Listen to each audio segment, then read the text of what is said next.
ಇದು ಅಧಿಕಾರದ ದರ್ಪಕ್ಕೆ ಎರಡು ಅಮಾಯಕ ಜೀವಗಳು ಬಲಿಯಾದ ಕರುಣಾಜನಕ ಕಥೆ. ತಮ್ಮದೇ ಊರಲ್ಲಿ ಒಂದು ಪುಟ್ಟ ಅಂಗಡಿ ಇಟ್ಕೊಂಡು ಜೀವನ ಸಾಗಿಸ್ತಾ ಇದ್ದ ಅಪ್ಪ ಮಗನ ಹರಿದು ಮುಕ್ಕಿದ ಪೊಲೀಸರ ದೌರ್ಜನ್ಯದ ಕಥೆ. ಭಾರತೀಯ ಕಾನೂನು ಇತಿಹಾಸದಲ್ಲೇ ಐತಿಹಾಸಿಕ ತೀರ್ಪು ಪ್ರಕಟಿಸಿದ ಹೆಮ್ಮೆಯ ಕೋರ್ಟ್ನ ಕಥೆ. ಅಂಗಡಿ ಬಾಗಿಲು ಮುಚ್ಚೋಕೆ ಕೇವಲ 2 ನಿಮಿಷ ಲೇಟ್ ಆಯಿತು ಅನ್ನೋ ಕಾರಣಕ್ಕೆ 2 ಹೆಣ ಬಿದ್ದಿತ್ತು. ರಕ್ಷಣೆ ಕೊಡಬೇಕಾದ ಆರಕ್ಷಕ ಠಾಣೆಯಲ್ಲಿ ನಡೆದ ದೌರ್ಜನ್ಯಕ್ಕೆ ಕೆಲ ಪೊಲೀಸರು ಮೂಕ ಪ್ರೇಕ್ಷಕರಾಗಿದ್ರು. ಅಲ್ಲಿನ ಸಿಸಿಟಿವಿ ಕ್ಯಾಮೆರಾಗಳು ಕುರುಡಾಗಿದ್ವು. ಆದರೆ ಸೆಲ್ ಗೋಡೆಗಳ ಮೇಲೆ ಚಿಮ್ಮಿದ್ದ ರಕ್ತದ ಕಲೆಗಳು ಒಂದು ಭೀಕರ ಕಥೆ ಹೇಳಿದ್ವು. ಸಾಯೋಕ್ಕೂ ಮೊದಲು ಅಪ್ಪ ಮಗ ಅನುಭವಿಸಿದ ನರಕಯಾತನೆ ಎಂತಹ ಕಟುಕ ಹೃದಯವನ್ನು ಘಾಸಿಗೊಳಿಸಿತ್ತು. ಬಹುಶಃ ಪೊಲೀಸರು ಅಂದ್ಕೊಂಡಿದ್ರು ಅನ್ಸುತ್ತೆ, ಯಾವುದೇ ಸಾಕ್ಷಿ ಪುರಾವೆಗಳಿಲ್ಲ, ನಮ್ಮನ್ನ ಯಾರೂ ಏನೂ ಮಾಡಕ್ಕಾಗಲ್ಲ, ಆಕಸ್ಮಿಕ ಸಾವು ಅಂತ ಕೇಸ್ ಮುಚ್ಚಾಕ್ಬಿಡೋಣ, ಕರಾಳ ರಾತ್ರಿಯ ರಹಸ್ಯ ಮಣ್ಣಿನಲ್ಲಿ ಹೂತೋಗುತ್ತೆ ಅಂತ. ಆದರೆ ಅವರಿಗೆ ಗೊತ್ತಿರಲಿಲ್ಲ, ಒಬ್ಬ ಮಹಿಳೆಯ ಕಣ್ಣುಗಳು ಅವರೆಲ್ಲರ ದರ್ಪವನ್ನ ಮೂಕವಾಗಿ ನೋಡ್ತಿದ್ವು. ಆ ಮಹಿಳೆ ಅದೇ ಸ್ಟೇಷನ್ನ ಕಾನ್ಸ್ಟೇಬಲ್. ಆಕೆ ಕೊಟ್ಟ ನಿರ್ಭೀತ ಹೇಳಿಕೆ ಇಡೀ ಕೇಸ್ಗೆ ಹೊಸ ದಿಕ್ಕು ಕೊಟ್ಟಿತ್ತು. ಮಣ್ಣಲ್ಲಿ ಹೂತೋಗಿದ್ದ ಸತ್ಯದ ದರ್ಶನ ಇಡೀ ಜಗತ್ತಿಗೆ ಆಗಿತ್ತು. ಅಪರಾಧಿಗಳಿಗೆ ಗಲ್ಲು ಶಿಕ್ಷೆ ಕೊಡಿಸಿತ್ತು. ಹಾಗಾದ್ರೆ ಏನಿದು ಕೇಸ್? ಅಪ್ಪ ಮಗ ಸಾಯುವಂಥ ತಪ್ಪು ಏನ್ ಮಾಡಿದ್ರು? ರಕ್ಷಕರು ಭಕ್ಷಕರಾಗಿದ್ದು ಯಾಕೆ? 9 ಜನ ಪೊಲೀಸರ ಗಲ್ಲು ಶಿಕ್ಷೆಗೆ ಪೂರಕವಾದ ಅಂಶಗಳು ಯಾವುವು? ಇದೆಲ್ಲದರ ಬಗ್ಗೆ ನಮ್ಮ ಇವತ್ತಿನ ವಿಡಿಯೋದಲ್ಲಿ ಹೇಳ್ತೀವಿ. ನಾನು ಸಮೀನಾ. ನಮ್ಮ ಇವತ್ತಿನ ಕೇಸ್ ಜಯರಾಜ್ ಬೆನ್ನಿಕ್ಸ್ ಕಸ್ಟೋಡಿಯಲ್ ಡೆತ್. ನಮ್ಮ ಇವತ್ತಿನ ಕ್ರೈಮ್ ಸ್ಟಾರ್ಟ್ ಆಗೋದು ತಮಿಳುನಾಡಿನಿಂದ. ಇಲ್ಲಿನ ತೂತುಕುಡಿ ಜಿಲ್ಲೆಯ ಸಾತಾನ್ಕುಲಂ ಕೇಸ್ ಇಡೀ ದೇಶದ ಗಮನ ಸೆಳೆದಿತ್ತು. ಸಾತಾನ್ಕುಲಂ ಟೌನ್ ಸುತ್ತಮುತ್ತಲಿನ ಹಳ್ಳಿಗಳಿಗೆ ಪ್ರಮುಖ ವ್ಯಾಪಾರ ಕೇಂದ್ರ. ಇಲ್ಲೇ 59 ವರ್ಷದ ಜಯರಾಜ್ ಮತ್ತು ಅವರ ಮಗ 31 ವರ್ಷದ ಬೆನ್ನಿಕ್ಸ್ ಒಂದು ಪುಟ್ಟ ಮೊಬೈಲ್ ಅಂಗಡಿ ಇಟ್ಕೊಂಡಿದ್ರು. ಅದು ಮೊಬೈಲ್ ಆಕ್ಸೆಸರಿ ಅಂಗಡಿ. ಅವತ್ತು 19 ಜೂನ್ 2020 ರಾತ್ರಿ ದಾಖಲಾಗಿದ್ದ ಈ ಸಿಸಿಟಿವಿ ಫುಟೇಜ್ ಅನ್ನ ಒಮ್ಮೆ ನೋಡಿ. ಇದು ಅದೊಂದು ಭಯಾನಕ ಅಪರಾಧ ಎಸಗೋ ಸ್ವಲ್ಪ ಹೊತ್ತು ಮುಂಚೆ ರೆಕಾರ್ಡ್ ಆದ ದೃಶ್ಯ. ಈ ಕೃತ್ಯ ಇಡೀ ದೇಶವನ್ನೇ ಬೆಚ್ಚಿ ಬೀಳಿಸಿತ್ತು. ನಿಮಗೆಲ್ಲ ಗೊತ್ತಿರೋ ಹಾಗೆ 2020 ಅಂದರೆ ಅದೊಂದು ಕರಾಳ ವರ್ಷ. ಮಹಾಮಾರಿ ಹಬ್ಬಿದ್ರಿಂದ ಸರ್ಕಾರ ರಾತ್ರಿ 8 ಗಂಟೆಗೆ ಎಲ್ಲ ಅಂಗಡಿ ಮುಂಗಟ್ಟುಗಳನ್ನು ಬಂದ್ ಮಾಡಬೇಕು ಅಂತ ಆದೇಶ ನೀಡಿತ್ತು. ಯಾವ ಅಂಗಡಿಗಳು ಕಾನೂನು ಪಾಲಿಸಲ್ವೋ ಅಂಥವರ ವಿರುದ್ಧ ಕ್ರಮ ಕೈಗೊಳ್ಳಲಾಗ್ತಿತ್ತು. ಅಂದ್ರೆ ರಾತ್ರಿ 8 ಗಂಟೆ ನಂತರ ಕರ್ಫ್ಯೂ ಜಾರಿಯಾಗ್ತಿತ್ತು. ಈ ಮೊಬೈಲ್ ಶಾಪ್ನ ಸಿಸಿಟಿವಿ ಫುಟೇಜ್ನಲ್ಲಿ ಟೈಮಿಂಗ್ಸ್ ರಾತ್ರಿ 21:42 ತೋರಿಸ್ತಾ ಇದೆ. ಅಂದರೆ ರಾತ್ರಿ 9 ಗಂಟೆ 42 ನಿಮಿಷ. ಆದರೆ ಆ ಮೊಬೈಲ್ ಅಂಗಡಿಯವರ ಪ್ರಕಾರ ಆವತ್ತಿನ ರಿಯಲ್ ಟೈಮ್ಗಿಂತ ಈ ಸಿಸಿಟಿವಿಯಲ್ಲಿ ತೋರಿಸ್ತಿದ್ದ ಟೈಮಿಂಗ್ಸ್ 1 ಗಂಟೆ 40 ನಿಮಿಷ ಫಾಸ್ಟ್ ಇತ್ತು ಅನ್ನೋದು. ಅಂದರೆ ಅಲ್ಲಿಗೆ ಆಗ 8 ಗಂಟೆ 2 ನಿಮಿಷ ಆಗಿತ್ತು. ಸರ್ಕಾರದ ನಿಯಮದ ಪ್ರಕಾರ 8 ಗಂಟೆಗೆ ಎಲ್ಲ ವ್ಯಾಪಾರ ಬಂದ್ ಮಾಡಬೇಕು. ಈ ಟೈಮ್ನ ಆಧರಿಸಿ ಹೇಳೋದಾದ್ರೆ ಕರ್ಫ್ಯೂ ಸ್ಟಾರ್ಟ್ ಆಗಿ ಬರೀ 2 ನಿಮಿಷ ಆಗಿತ್ತಷ್ಟೇ. ಈ ದೃಶ್ಯಗಳಲ್ಲಿ ಕಾಣ್ತಿರೋ ವೈಟ್ ಶರ್ಟ್ ಹಾಕೊಂಡಿರೋ ವ್ಯಕ್ತಿ ಹೆಸರು ಜಯರಾಜ್. ಇವರಿಗೆ ಆಗ 59 ವರ್ಷ. ಜಯರಾಜ್ ಅವತ್ತು ಜೂನ್ 19 ರಾತ್ರಿ ಮುಖಕ್ಕೆ ಮಾಸ್ಕ್ ಹಾಕೊಂಡು ಅಂಗಡಿ ಹೊರಗಡೆ ನಿಂತ್ಕೊಂಡಿದ್ರು. ಅಲ್ಲಿಗೆ 2 ಪೊಲೀಸರು ಬರ್ತಾರೆ. ಜಯರಾಜ್ ಹತ್ರ 1 ನಿಮಿಷ ನಿಂತ್ಕೊಂಡು ಮಾತಾಡ್ತಾರೆ. ನಂತರ ಅಲ್ಲಿಂದ ಹೊರಟು ಹೋಗ್ತಾರೆ. ಬಹುಶಃ ಟೈಮ್ ಆಯ್ತು, ಕರ್ಫ್ಯೂ ಸ್ಟಾರ್ಟ್ ಆಗುತ್ತೆ, ಅಂಗಡಿ ಕ್ಲೋಸ್ ಮಾಡಿ ಅಂತ ಹೇಳಿದ್ರೇನೋ ಗೊತ್ತಿಲ್ಲ. ಪೊಲೀಸರು ಹೋದ ನಂತರ ಜಯರಾಜ್ ತಮ್ಮ ಫೋನ್ ತೆಗೆದು ಮಾತಾಡ್ತಾ ನಿಂತ್ಕೊಳ್ತಾರೆ. ಆ ದೃಶ್ಯ ಕೂಡ ಸಿಸಿಟಿವಿಯಲ್ಲಿ ಸ್ಪಷ್ಟವಾಗಿ ರೆಕಾರ್ಡ್ ಆಗಿದೆ. ಇದಾಗಿ ಬರೋಬ್ಬರಿ 1.5 ನಿಮಿಷದ ನಂತರ ಜಯರಾಜ್ ನಡ್ಕೊಂಡು ಪೊಲೀಸ್ ಜೀಪ್ ಹತ್ರ ಹೋಗ್ತಾರೆ. ಅಲ್ಲಿ ಆವತ್ತು ಇದ್ದ ಕೆಲವರು ಹೇಳೋ ಪ್ರಕಾರ ಪೊಲೀಸರು ಬಂದು ಕರೆದ್ರು. ಅದಕ್ಕೆ ಜಯರಾಜ್ ಜೀಪ್ ಹತ್ರ ಹೋದ್ರು ಅನ್ನೋದು. ಇಲ್ಲಿವರೆಗೂ ಎಲ್ಲ ನಾರ್ಮಲ್ ಆಗಿತ್ತು. ಇದಾಗಿ 1.5 ನಿಮಿಷದ ನಂತರ ಅಲ್ಲೇ ಇದ್ದ ಆಟೋ ಡ್ರೈವರ್ ಪಾಂಡಿ ಜಯರಾಜ್ರ ಅಂಗಡಿ ಒಳಗಡೆ ಹೋಗ್ತಾರೆ. ಸ್ವಲ್ಪ ಹೊತ್ತಲ್ಲಿ ಅಂಗಡಿ ಹೊರಗೆ ಜೋರ್ ಗಲಾಟೆ ಕಿರ್ಚಾಟ ಸ್ಟಾರ್ಟ್ ಆಗಿತ್ತು. ಈ ಗದ್ದಲ ಕೇಳಿ ಅಕ್ಕಪಕ್ಕದ ಜನ ಕೂಡ ಅಲ್ಲಿಗೆ ಓಡಿ ಬಂದಿದ್ರು. ಜಯರಾಜ್ ಅವರ ಮಗ ಬೆನ್ನಿಕ್ಸ್ ಕೂಡ ಹೊರಗಡೆ ಬರ್ತಾರೆ. ಬೆನ್ನಿಕ್ಸ್ ಕೂಡ ಪೊಲೀಸ್ ಜೀಪ್ ಹತ್ರ ಹೋಗ್ತಾರೆ. ಅಲ್ಲಿ ಪೊಲೀಸರು ಜಯರಾಜ್ರನ್ನ ತಳ್ಳಾಡೋದು ಕಾಣಿಸ್ತಿತ್ತು. ಬೆನ್ನಿಕ್ಸ್ ಕೂಡ ಪೊಲೀಸರ ಜೊತೆ ಮಾತಾಡೋಕೆ ಟ್ರೈ ಮಾಡ್ತಾರೆ. ಅಷ್ಟರಲ್ಲಿ ಅವರ ಫ್ರೆಂಡ್ ರಾಜಾರಾಮ್ ಕೂಡ ಅಲ್ಲಿಗೆ ಬಂದಿದ್ರು. ಬೆನ್ನಿಕ್ಸ್ ಜೊತೆ ಮಾತಾಡಿ ರಾಜಾರಾಮ್ ಅಂಗಡಿಗೆ ಕರ್ಕೊಂಡು ಬರ್ತಾರೆ. ಆದ್ರೆ ಜಯರಾಜ್ ಅವ್ರ ಜೊತೆಗೆ ಬರಲ್ಲ. ಯಾಕಂದ್ರೆ ಅಷ್ಟರಲ್ಲಿ ಜಯರಾಜ್ರನ್ನ ಪೊಲೀಸರು ಫೋರ್ಸ್ಫುಲಿ ಎಳೆದು ಜೀಪಲ್ಲಿ ಕೂರಿಸಿಕೊಂಡು ಹೋಗ್ಬಿಟ್ಟಿದ್ರು. ತನ್ನ ಕಣ್ಮುಂದೆ ಅಪ್ಪನನ್ನ ಎಳ್ಕೊಂಡು ಹೋಗೋದು ನೋಡಿ ಬೆನ್ನಿಕ್ಸ್ ಗಾಬರಿಯಾಗಿದ್ರು. ಕೂಡಲೇ ಪೊಳ್ಳಾಚಿಯಲ್ಲಿದ್ದ ತಂಗಿ ಬ್ಯೂಲಾ ಮತ್ತು ರಿಲೇಟಿವ್ಸ್ಗೆ ಫೋನ್ ಮಾಡ್ತಾರೆ. ಪೊಲೀಸರು ಅಪ್ಪನನ್ನ ಜೀಪಲ್ಲಿ ಕೂರಿಸ್ಕೊಂಡು ಹೋದ್ರು. ಬೇಗ ಅಂಕಲ್ ನಂಬರ್ ಕೊಡು ಅಂತ ಈಸ್ಕೊಳ್ತಾರೆ. ಮನೆಯಲ್ಲಿ ಎಲ್ಲರೂ ಹೆದರ್ಬಿಟ್ಟಿದ್ರು. ಏನಾಯ್ತು ಜಯರಾಜ್ ಎಲ್ಲಿ ಅಂತ ಕೇಳ್ತಾ ಇರುವಾಗಲೇ ನಾನು ಸ್ಟೇಷನ್ಗೆ ಹೋಗಿ ನೋಡ್ತೀನಿ, ಆಮೇಲೆ ನಿಮಗೆ ಫೋನ್ ಮಾಡ್ತೀನಿ ಅಂತ ಹೇಳಿ ಬೆನ್ನಿಕ್ಸ್ ಫೋನ್ ಕಟ್ ಮಾಡಿಬಿಡ್ತಾರೆ. ಬೆನ್ನಿಕ್ಸ್ ಕೂಡಲೇ ತನ್ನ ಫ್ರೆಂಡ್ ರವಿಶಂಕರ್ ಜೊತೆ 2 ವೀಲರ್ನಲ್ಲಿ ಕೂತ್ಕೊಂಡು ಸಾತನ್ಕುಲಂ ಪೊಲೀಸ್ ಸ್ಟೇಷನ್ಗೆ ಹೋಗ್ತಾರೆ. ಅಲ್ಲಿ ದೃಶ್ಯ ನೋಡಿ ಬೆನ್ನಿಕ್ಸ್ ಹೌಹಾರಿದ್ರು. ಯಾಕಂದ್ರೆ ಸಬ್ ಇನ್ಸ್ಪೆಕ್ಟರ್ ಕೆ ಬಾಲಕೃಷ್ಣನ್ ಬೆನ್ನಿಕ್ಸ್ ತಂದೆ ಜಯರಾಜ್ಗೆ ಸಿಕ್ಕಾಪಟ್ಟೆ ಹೊಡಿತಾ ಇದ್ರು. ಅದನ್ನ ನೋಡಿದ ಬೆನ್ನಿಕ್ಸ್ ಕೂಡಲೇ ಇನ್ಸ್ಪೆಕ್ಟರ್ ಅನ್ನ ತಡೆಯೋಕೆ ಟ್ರೈ ಮಾಡ್ತಾರೆ. ಸರ್ ಹೊಡಿಬೇಡಿ, ತನ್ನ ತಂದೆಗೆ ಹುಷಾರಿಲ್ಲ, ಅವರು ಪೇಷಂಟ್, ಪ್ಲೀಸ್ ಬಿಟ್ಬಿಡಿ ಅಂತ ಮನವಿ ಮಾಡ್ತಾರೆ. ಆದ್ರೆ ಯಾವಾಗ ಬೆನ್ನಿಕ್ಸ್ ಹೀಗೆ ಬಿಡಿಸ್ಕೊಳ್ಳೋಕೆ ಬಂದ್ರೋ ಇನ್ಸ್ಪೆಕ್ಟರ್ ಕೋಪ ಮತ್ತಷ್ಟು ಏರಿತ್ತು. ಬೆನ್ನಿಕ್ಸ್ನನ್ನು ಸೆಲ್ ಒಳಗಡೆ ಹಾಕ್ತಾರೆ. ಮೇನ್ ಡೋರ್ ಕ್ಲೋಸ್ ಮಾಡಿ ಬೆನ್ನಿಕ್ಸ್ಗೂ ಹೊಡೆಯೋಕೆ ಸ್ಟಾರ್ಟ್ ಮಾಡ್ತಾರೆ. ಅಲ್ಲೇ ಇದ್ದ ಬೆನ್ನಿಕ್ಸ್ ಫ್ರೆಂಡ್ ರವಿಶಂಕರ್, ಸರ್ ಯಾಕೆ ಹೀಗೆ ಹೊಡಿತಾ ಇದ್ದೀರಾ, ಅವ್ರೇನ್ ತಪ್ಪು ಮಾಡಿದ್ದಾರೆ ಅಂತ ಕೇಳ್ತಾರೆ. ಅವರಿಗೂ 4 ಬಾರಿಸಿ ಸ್ಟೇಷನ್ ನಿಂದ ಆಚೆ ಹಾಕ್ಬಿಡ್ತಾರೆ. ವಿಷಯ ಜಯರಾಜ್ ಕುಟುಂಬದವರಿಗೆ ಗೊತ್ತಾಗಿತ್ತು. ಅವರೆಲ್ಲರೂ ಸ್ಟೇಷನ್ಗೆ ಬರ್ತಾರೆ. ಯಾರನ್ನು ಒಳಗಡೆ ಬಿಡಲ್ಲ. ಯಾವಾಗ ಹೊರಗೆ ಆಕ್ರೋಶ ಜಾಸ್ತಿ ಆಗುತ್ತೋ, ಏನಿಲ್ಲ ವಿಚಾರಣೆ ಮಾಡ್ತಾ ಇದ್ದೀವಿ, ಬೆಳಗ್ಗೆ ಕಳಿಸ್ತೀವಿ ಹೋಗಿ ಅಂತ ಆವಾಜ್ ಹಾಕಿ ಕಳಿಸ್ಬಿಟ್ರು ಅಂತ ಆವತ್ತು ಎಲ್ಲವನ್ನು ಕಂಡವರು ಹೇಳಿಕೆ ನೀಡಿದ್ರು. ಆದ್ರೆ ಆವತ್ತು ರಾತ್ರಿ ಅಲ್ಲಿ ನಡೆದಿದ್ದು ವಿಚಾರಣೆ ಅಲ್ಲ, ಅಲ್ಲಿದ್ದದ್ದು ಪೊಲೀಸರ ರೂಪದಲ್ಲಿದ್ದ ನರರಾಕ್ಷಸರು. ಬೆನ್ನಿಕ್ಸ್ ಮತ್ತು ಜಯರಾಜ್ನನ್ನ ಸಿಕ್ಕಾಪಟ್ಟೆ ಹೊಡಿತಾರೆ. ಇವರ ಬ್ರೂಟಾಲಿಟಿಯನ್ನ ನಂತರ ಫೈಲ್ ಆದ ಚಾರ್ಜ್ ಶೀಟ್ನಲ್ಲಿ ಹೇಳಲಾಗಿದೆ. ಅವತ್ತು ಠಾಣೆಯಲ್ಲಿ ನಡೆದಿದ್ದು ಪಕ್ಕಾ ಪ್ಲಾನ್ಡ್ ಚಿತ್ರಹಿಂಸೆ ಅಂತಾನು ಹೇಳಲಾಗಿದೆ. ರಾತ್ರಿ ಸುಮಾರು 11:30 ಸುಮಾರಿಗೆ ಠಾಣೆಯ ಸಬ್ ಇನ್ಸ್ಪೆಕ್ಟರ್ ಪಿ ರಘು ಗಣೇಶ್ ಸ್ಟೇಷನ್ಗೆ ಬರ್ತಾರೆ. ಜಯರಾಜ್ ಮತ್ತು ಬೆನ್ನಿಕ್ಸ್ನ ಬಿಡಿಸೋ ಬದಲು ಅವರು ದನಕ್ಕೆ ಬಡಿಯೋ ಹಾಗೆ ಬಡಿತಾರೆ. ಇವರುಗಳ ದೌರ್ಜನ್ಯ ಎಷ್ಟರ ಮಟ್ಟಿಗೆ ಇತ್ತು ಅಂದ್ರೆ ಅಪ್ಪ ಮಗನನ್ನ ಅರೆಜೀವ ಮಾಡಿಬಿಟ್ಟಿದ್ರು ಅಂತಾನು ಆರೋಪಿಸಲಾಗಿದೆ. ಇಬ್ಬರನ್ನು ವಿವಸ್ತ್ರಗೊಳಿಸಿ ಹಲ್ಲೆ ನಡೆಸಿದ್ರಂತೆ. ಇಬ್ಬರಿಗೂ 3rd ಡಿಗ್ರಿ ಟಾರ್ಚರ್ ಕೊಟ್ಟಿದ್ದಾರೆ. ಅವತ್ತು ಸ್ಟೇಷನ್ನ ಇನ್ಚಾರ್ಜ್ ಆಗಿದ್ದವರು ಎಸ್ ಶ್ರೀಧರ್. ಈತ ಯಾವ್ಯಾವ ಥರ ಹಿಂಸೆ ಕೊಡಬೇಕು ಅಂತ ಡೈರೆಕ್ಟ್ ಮಾಡ್ತಿದ್ದ ಅಂತಾನು ಚಾರ್ಜ್ ಶೀಟ್ ನಲ್ಲಿ ಹೇಳಲಾಗಿದೆ. ಅಪ್ಪ ಮಗನ ಚರ್ಮ ಕಿತ್ತೋಗೋ ಹಾಗೆ ಹೊಡೆದಿದ್ರು. ಇಡೀ ಸ್ಟೇಷನ್ನಲ್ಲಿ ಜಯರಾಜ್ ಮತ್ತು ಬೆನ್ನಿಕ್ಸ್ರ ಕಿರ್ಚಾಟ ಪ್ರತಿಧ್ವನಿಸಿತ್ತು. ಇವ್ರ ಮೇಲೆ ಸತತ 8 ಗಂಟೆಗಳ ಕಾಲ ಹಲ್ಲೆ ಮಾಡಲಾಗಿತ್ತು. ಜಯರಾಜ್ ಮೊದಲೇ BP ಮತ್ತು ಡಯಾಬಿಟಿಕ್ ಪೇಷಂಟ್ ಆಗಿದ್ರು. ಸರ್ ಪ್ಲೀಸ್ ಹೊಡಿಬೇಡಿ, ದಯವಿಟ್ಟು ಬಿಟ್ಬಿಡಿ ಅಂತ ಅಂಗಲಾಚಿದ್ರು. ಖಾಕಿ ಅಂತ ಪವಿತ್ರ ಯೂನಿಫಾರ್ಮ್ ಹಾಕಿದ್ದ ಆ ರಾಕ್ಷಸರಿಗೆ ಒಂಚೂರು ಕರುಣೆ ಬರಲಿಲ್ಲ. ಅಂದಹಾಗೆ ಅವತ್ತು ಸ್ಟೇಷನ್ನಲ್ಲಿ ಈ ಕಟುಕರು ಮಾತ್ರ ಇರಲಿಲ್ಲ, ಬದಲಾಗಿ ಇಬ್ಬರು ಲೇಡಿ ಕಾನ್ಸ್ಟೇಬಲ್ ಕೂಡ ಇದ್ರು. ಒಬ್ರು ಸ್ಟೇಷನ್ ರೈಟರ್ ಸೆಲ್ವಕುಮಾರಿ, ಮತ್ತೊಬ್ರು ಹೆಡ್ ಕಾನ್ಸ್ಟೇಬಲ್ ರೇವತಿ. ಬಟ್ ಹಿರಿಯ ಅಧಿಕಾರಿಗಳ ದಬ್ಬಾಳಿಕೆ ಮುಂದೆ ಏನೂ ಹೇಳೋ ಧೈರ್ಯ ಅವತ್ತು ಅವರಿಬ್ಬರಿಗೆ ಇರಲಿಲ್ಲ. ಎಷ್ಟೇ ಆದರೂ ಹೆಣ್ಣು ಹೃದಯ, ಅಲ್ಲಿ ನಡೀತಿರೋದು ತಪ್ಪು, ದೌರ್ಜನ್ಯ, ದಬ್ಬಾಳಿಕೆ ಅಂತ ಗೊತ್ತಿತ್ತು. ಆದರೂ ಸುಮ್ಮನೆ ಮೂಕ ಪ್ರೇಕ್ಷಕರಂತೆ ನೋಡ್ತಾ ಒಳಗೊಳಗೆ ನೋವು, ಸಂಕಟ ಪಡ್ತಾ ನಿಂತಿದ್ರು. ಬಟ್ ಇವರೇ ಮುಂದೆ ಆ 9 ಜನ ಪೊಲೀಸರಿಗೆ ಮರಣದಂಡನೆ ಶಿಕ್ಷೆ ಆಗೋಕೆ ಪ್ರಮುಖ ಸಾಕ್ಷಿ ಆಗ್ತಾರೆ. ಅದನ್ನ ಮುಂದೆ ಹೇಳ್ತೀವಿ. ಈ ವೇಳೆ SI ಬಾಲಕೃಷ್ಣನ್, ಏನೋ ಜಯರಾಜ್, ನೀನೇನು ಸಾತನ್ಕುಲಂ ದೊಡ್ಡ ರೌಡಿನಾ, ಪೊಲೀಸರ ಮೇಲೇನೆ ಕೈ ಮಾಡ್ತೀಯಾ, ನಮಗೆ ಹೊಡೆಯೋಕೆ ಬರ್ತೀಯಾ, ಈಗ ಹೊಡಿ ನೋಡೋಣ ಅಂತ ಮತ್ತೆ ಮತ್ತೆ ಹೊಡಿತಿದ್ದ.